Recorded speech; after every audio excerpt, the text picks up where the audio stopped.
আওয়ামী লীগ কি আগামী নির্বাচনে অংশগ্রহণ করতে পারবে? এ নিয়ে চলছে নানা আলোচনা। আওয়ামী লীগের ব্যাপারে বিএনপির অবস্থানের কারণে বদলে যেতে শুরু করেছে পরিস্থিতি। এবার আওয়ামী লীগ নিয়ে কথা বললেন প্রধান উপদেষ্টা ডক্টর মোহাম্মদ ইউনূস। ক্ষমতায় থাকাকালে আওয়ামী লীগ যেসব হত্যাকাণ্ড ঘটিয়েছে এবং ক্ষমতার অপব্যবহার করেছে সেগুলোর বিচার শেষে দলটিকে নির্বাচন করতে দেওয়া হবে বলে জানিয়েছেন ইউনূস। বিখ্যাত মার্কিন সাময়িকী টাইম ম্যাগাজিনকে দেয়া এক সাক্ষাৎকারে ডক্টর ইউনূস বলেছেন, আওয়ামী লীগকে নির্বাচনে স্বাগত জানানো হবে যখন দলটির যারা হত্যা ও ক্ষমতার অপব্যবহারের সাথে জড়িত তাদের বিচার সম্পন্ন হবে। অন্যরা নির্বাচনে অংশ নিতে যতটা স্বাধীন তারাও ততটাই স্বাধীন, তাদের বিরুদ্ধে রাজনৈতিক অঙ্গনে লড়াই করবেন। সাবেক প্রধানমন্ত্রী শেখ হাসিনার ভারতে চলে যাওয়া এবং সেখান থেকে তার কথা বলার বিষয়টি নিয়ে নিজের অভিমত জানিয়েছেন প্রফেসর ইউনূস। বলেছেন, তাকে শুধু ভারত আশ্রয় দেয়নি, সবচেয়ে খারাপ বিষয় হলো তিনি সেখান থেকে কথা বলছেন, যা তাদের জন্য অনেক সমস্যার সৃষ্টি করছে। তার কণ্ঠ শুনলেই মানুষ অখুশি হয়, অর্থাৎ এই বিষয়টি বন্ধ করতে হবে।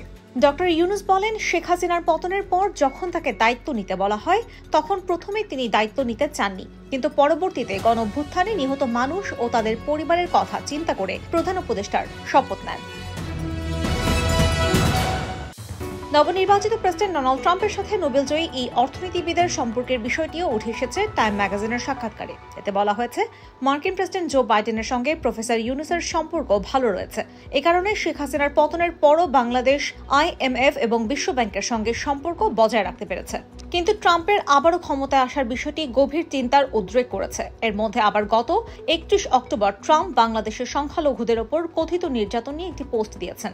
বোঝা যাচ্ছে আওয়ামী লীগ এবং ভারতীয় আমেরিকানরা ট্রাম্পকে দিয়ে বাংলাদেশের ওপর নিষেধাজ্ঞা দিতে চাইছে, যে যুক্তরাষ্ট্রের কাছে সবচেয়ে বেশি তৈরি পোশাক রপ্তানি করে বাংলাদেশ। এর মধ্যে ডক্টর ইউনূসের সঙ্গে ট্রাম্পের ব্যক্তিগত দ্বন্দ্ব আছে। 2016 সালের মার্কিন প্রেসিডেন্ট নির্বাচনে হিলারি ক্লিন্টন ট্রাম্পের কাছে হেরে যাওয়ার প্রক্রিয়ায় ডক্টর ইউনূস বলেছিলেন তিনি কথাও বলতে পারছেন না। তবে টাইম ম্যাগাজিনকে ডক্টর ইউনূস বলেছেন, তার বিশ্বাস ট্রাম্পের সঙ্গে কাজ করার ক্ষেত্রে তিনি সহাবস্থান তৈরি করতে পারবেন।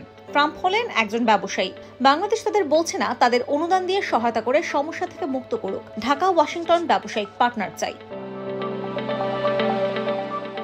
ডক্টর ইউনূস বলেন, আওয়ামী সরকারের আমলে যেসব অর্থ পাচার হয়েছে সেগুলো তারা ফিরিয়ে আনার চেষ্টা করছেন, আর এক্ষেত্রে ইউরোপিয়ান কমিশনের president Ursula von der Leyen তাকে সাহায্য করার প্রতিশ্রুতি দিয়েছেন। নির্বাচনের আগে সংস্কারের বিষয়টি অন্য যে কোনো কিছুর চেয়ে গুরুত্বপূর্ণ, সেটি পুনর্ব্যক্ত করেছেন ডক্টর ইউনূস। তবে এই সংস্কারের জন্য মানুষের জীবনমান উন্নয়ন করা দরকার। যদি জীবনমান উন্নয়ন না হয় তাহলে মানুষ ধৈর্যহারা হয়ে যেতে পারেন, এমনকি বলতে পারেন আওয়ামী লীগের সময়ই ভালো ছিল।